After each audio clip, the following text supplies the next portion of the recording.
Hey everybody, what is going on? Hexlex here. I got another Master Duel video for you. Coming at you with some gameplay with Ryzeal Mitsurugi. This is all going to be going second gameplay.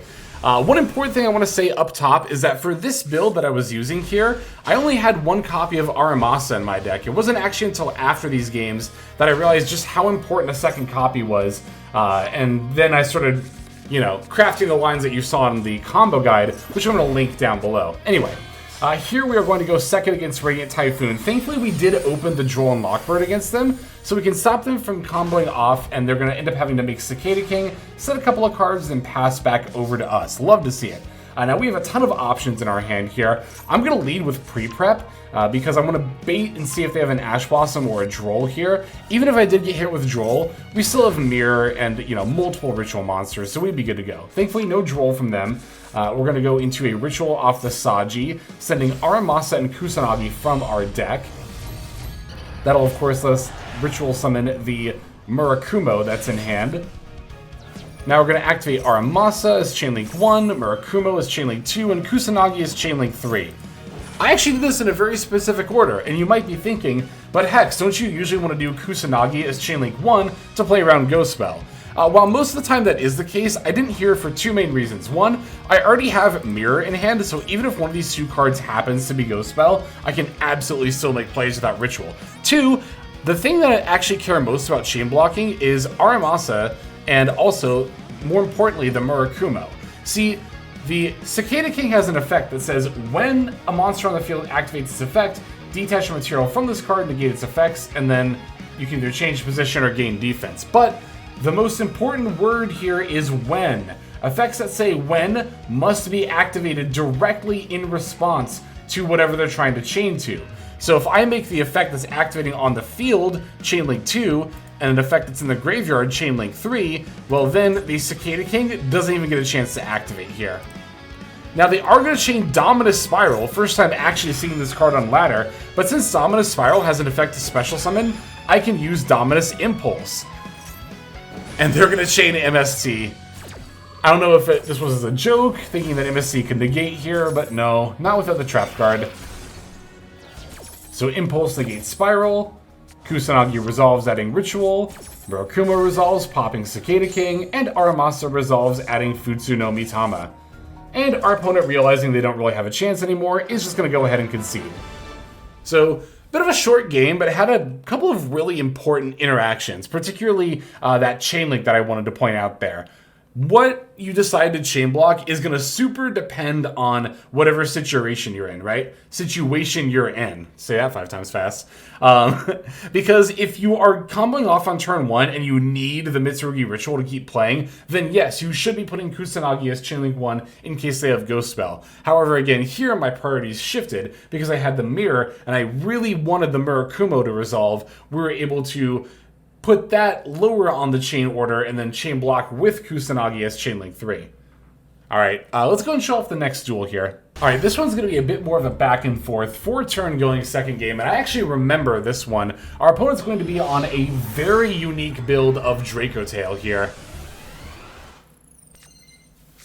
Alright, so we're going second. We got Fua and Ash Blossom. Love to see both of those. They're going to lead with Dark and Evaporation Dragon, sending Chaos Star Source in order to activate. Now, I chained Fua because I mistakenly believed this was the Fusion Summon effect, but it's actually the Summon effect. Then they use the Fusion Summon effect. They're going to fuse Malulu with another Dark and Evaporation Dragon in hand to summon Arthelion. They're going to go Chainlink 1 Arthelion, Chainlink 2 Malulu, and we drew, what, the Murakumo, I think, off of that? Okay, so they're going to set Ketu. We've got the Ash Blossom in hand, but I'm also a little afraid that because I set Ketu, they might just activate a Rahu from hand.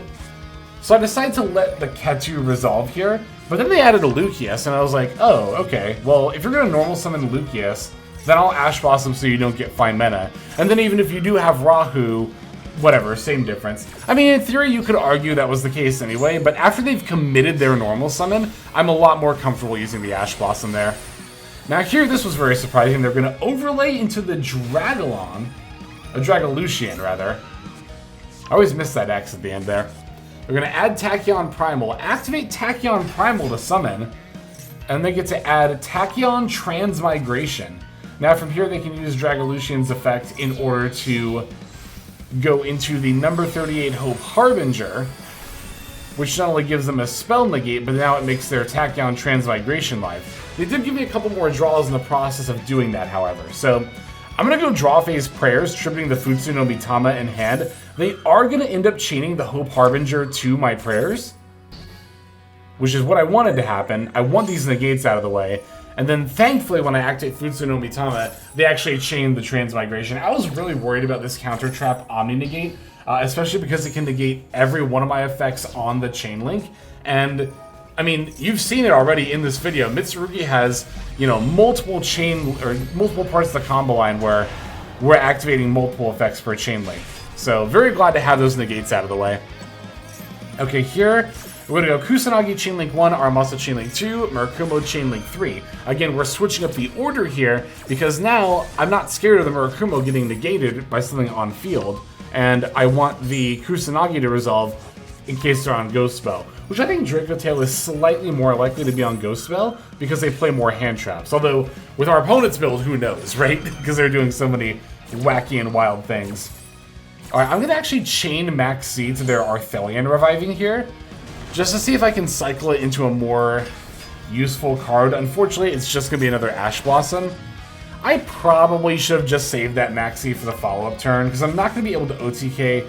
Although, I don't know, to be fair, if I had top decked, like, I don't know, do I have my normal summon still? I actually have no idea.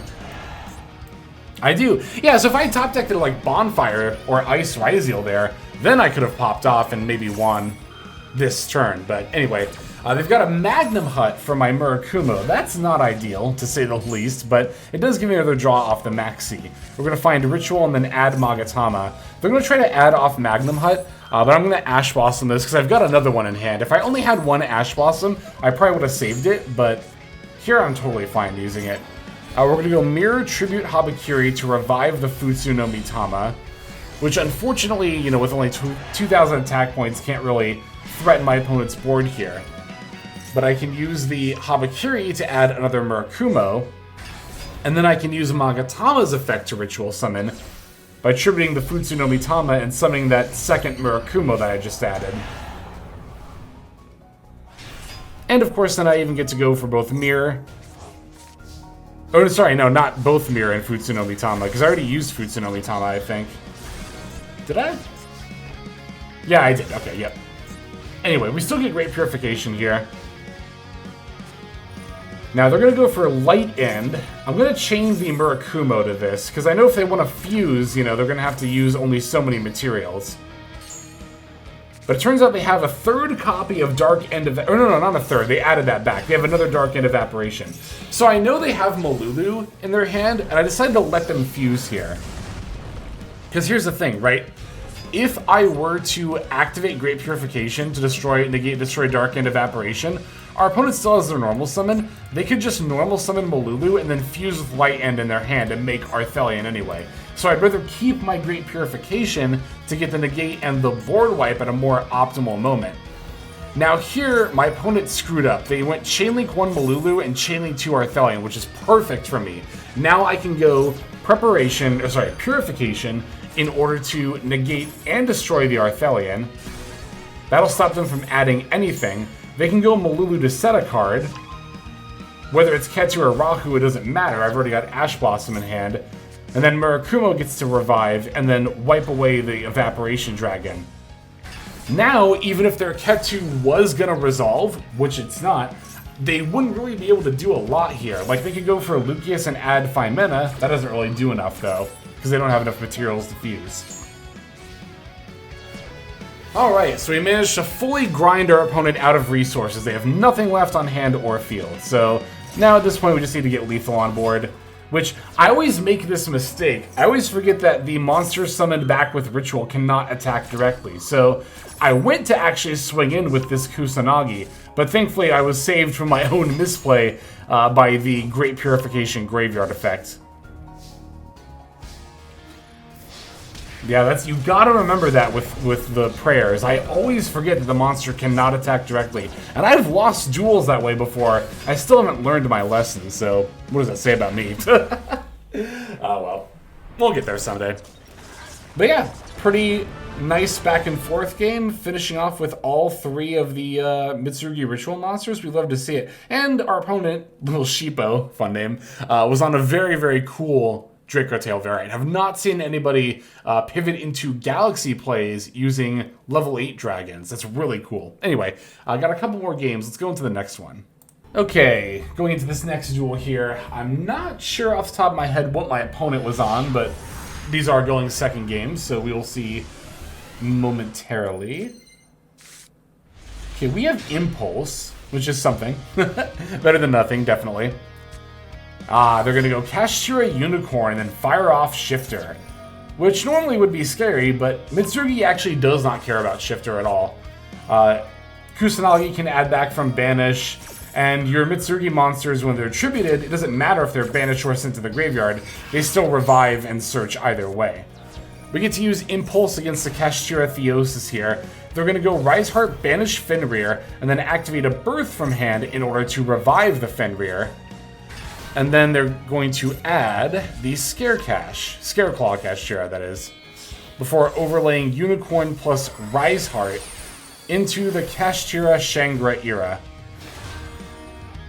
Alright, passing back over to us, we're going to find Mirror off the top of our deck. Standby phase, they're going to summon Unicorn.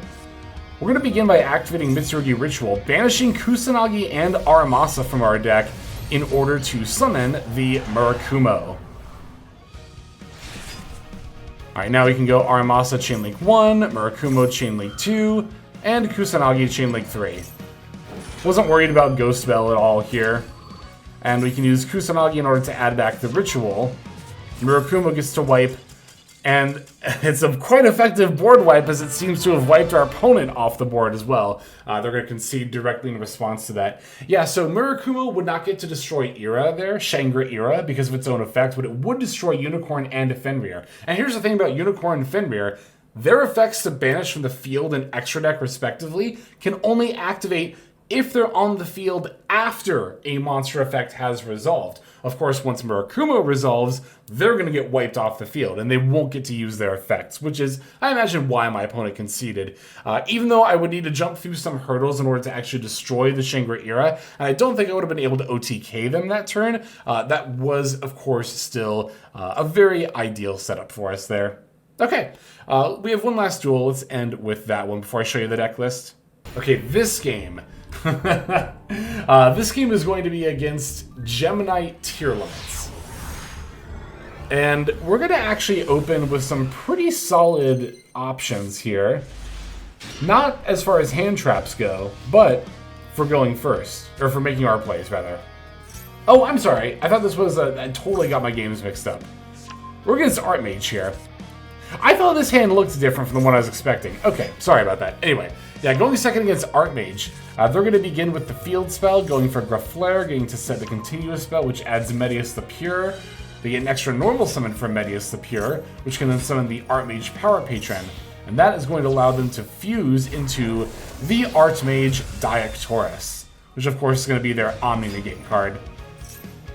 Now they can add Masterwork off the Power Patron there, before going for the Alteration in order to add the Pact Awakening. Alright, Field Spell is not necessarily a once per turn. You can just discard spell and trap cards to summon, or to rather add Artmage monsters that are not among the types of monsters you control. And of course, Artmage's whole thing is that they are an archetype with all different monster types among them. I believe they're all light, they just all have different types.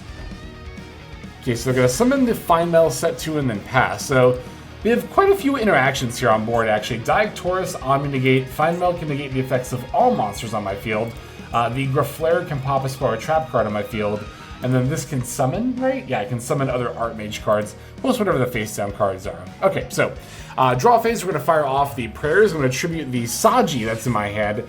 So they're going to Ash Blossom the Prayers, but of course I can still use Saji's effect to search. But of course the kicker is, I don't need Saji's effect to resolve at all here. I want it to get negated. Unfortunately it doesn't, but that means I can still get the Magatama for follow-up plays. Now we're going to go pre-prep. They're going to negate that with Diactorus. The thing I really want to resolve is Ritual, but I actually would have liked to resolve that pre-prep as well. But nevertheless, we can still activate Ritual here. I'm going to send Aramasa and Kusanagi in order to summon the Futsu no Mitama that's in my hand.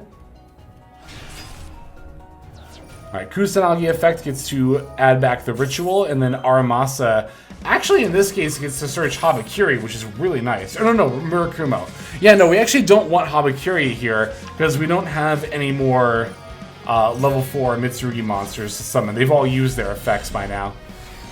So we're going to go Ritual to summon the Murakumo from hand by attributing the Futsu no Mitama. Oh no, we summoned one from deck, I'm sorry. Yeah, because here they're going to go Fine Mail to try to negate Murakumo, but I get to chain Magatama in order to pop the continuous spell. Can't pop the field spell because of its protection effect, but... Alright, they're going to chain Succession and Litera. So here they get to fuse into the Power Patron of Creation, which can't be destroyed by card effects. So that will get to survive, unfortunately, the Murakumo board wipe. We get to pop their continuous spell. Murakumo is going to wipe the Power Patron that got summoned.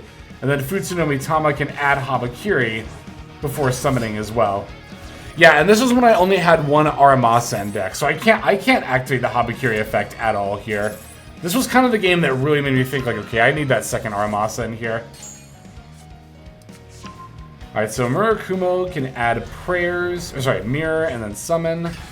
We're going to activate Mirror to summon the Habakiri from hand. This will drop the attack points of their monster as well. And now we still have this Ice Ryzeal. We're going to normal summon that and then go for Sword and add X. And then we're going to overlay into the Duo Drive. Now, huge misplay on my part. I really should have just activated Duo Drive first, but I wanted to activate Valen ASAP. Unfortunately, the face down card I tried to get rid of was a Super Poly. And not only that, but they're actually playing the Predaplant that summoned off of 3 Dark Monsters. So that was hugely devastating for me. I thought if I could keep at least one of those Mitsurugi monsters, I had a somewhat decent shot of fighting back, but with all 3 of them gone, that is just brutal. And, I mean, we can still use the Duo Drive here, that's fine. But unfortunately, we're not really going to get to do a ton here, right? Because I'm going to try to go for the Evil Storm Exciton Knight, not even realizing this thing has a real effect, which negates the summon and destroys the monster. So at that point, I was like, alright, I'm out. Now, granted, I think that was still a decent back and forth, and there were a lot of worlds where we still won that game, particularly if they didn't have Super Poly face down, and if they didn't also have, like, the best target against me. But still well played on our opponent's part. Okay, let me show you the deck list, and then we will finish off here. Okay, here's my list for Ryzeal Mitsurugi. Now, this is the version that I showed off in the combo guide, but when I was actually playing on ladder, I was on one less Aramasa, and I was actually playing Crossout Designator instead. I ultimately decided that Crossout Designator was the most cuttable card for another copy of Aramasa. I mean, I don't know. I could have done like an Ice Ryzeal or a Fuelos if I wanted to, but I really did not want to mess with the hand trap or starters, if at all possible. And like Magatama was the only other card I could think of cutting, but Magatama actually comes up all the time and has saved me a lot.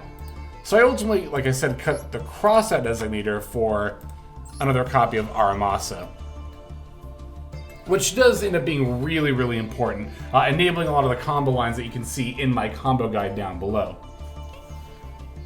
Now, I've mentioned this a couple of times, but for those wondering, Impulse and the Ryzeal cards actually don't conflict as much as you might think. Really, the main thing Impulse is going to stop you from accessing is like Duo Drive and Detonator. But as far as like the actual Ryzeal monsters themselves, these effects special summon from hand don't actually activate. They're like the Sprite monsters or the Radiant Typhoon monsters where they just special summon, right? So Impulse doesn't stop them from doing that. Now, of course, if you summon like, you know, X, then you wouldn't be able to search, but remember that Impulse is only Light, Earth, and Wind, so if you were to open like Sword Ryzeal, then you could special summon that and search X or whatever else you wanted, right? And Node Ryzeal would still be live as well. Actually, now that I mentioned it, Duo Drive is Fire, that would be live, but you just wouldn't be able to use Detonator. Similarly, the Ryzeal monsters rank 4 locking you, really is not that big of a deal, mostly because they only rank 4 lock you on that summon from hand effect. So if you were to say normal summon Ice Ryzeal, special summon Sword, not by its own effect but by Ice Ryzeal's effect, then you could not only add X, but still go into King of the Feral Imps and full combo, including making stuff like IP and number 90, before then using X and then rank 4 locking yourself. So the locks might look like they're a little bit weird between Ryzeal and Dominus Impulse, but they actually don't end up messing with each other really that much at all. I can't think of a single time playing this deck where I've like lost because one of my locks is screwing me over, right? So yeah, loving this deck. I might even play it a little bit more, honestly, even outside of making videos for it, which so far this season I've really only been doing that with Snake Eye Yummy. This is kind of the first deck that's really made me want to like really explore it and, you know, get as good with the deck as I possibly can. And there's a ton of different ways to build Ryzeal Mitsurugi too, which is very fascinating overall. But anyway, that's going to go ahead and do it for this one. So thank you as always for watching. Super appreciate all of you for watching all the way to the end. And we also super appreciate the YouTube members and the Patreon subscribers. So let's move on to our outro so we can thank them in the end credits.